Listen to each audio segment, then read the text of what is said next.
Hello, I'm Sharon. Welcome to Global Action Plan's Power of Growing Your Own video series. Today we are demonstrating how to create a wildflower meadow. For this video we're going to demonstrate sowing just a small patch of a wildflower meadow in your garden. So if you have the space and you want to sow a huge big wildflower meadow, that would be marvellous, but for this we're just doing a small little patch.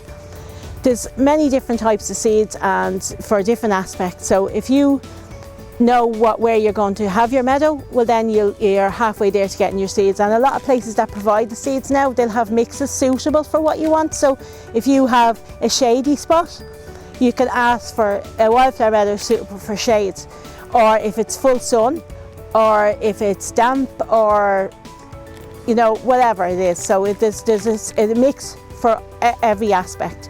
Also, the mix you pick, if you want one for butterflies or if you want one for bees and pollinators, you can choose that as well.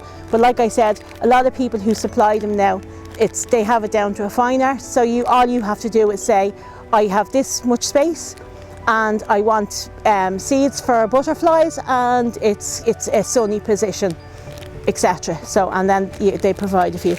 So this is what we're going to do now. So what you need is a patch of earth that's clear, no grass.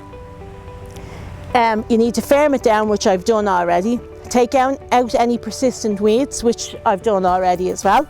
So, and then we're going to just sprinkle the seeds over the top. You don't add any compost or fertilizer because they don't need any enrichment, because all the grass species and the ones that'll take over would, if you compost it, they will take over. So, and your wildflower seeds will be lost in the mix. So that's why you don't put any compost or fertilizer. So we're going to sprinkle these seeds.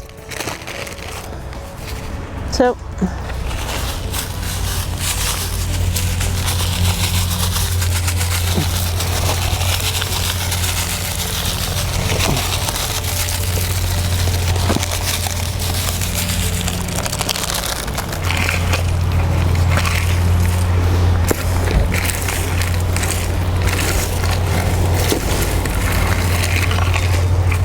and you'll water them in, and that's as simple as it is. The best time for this is spring or autumn.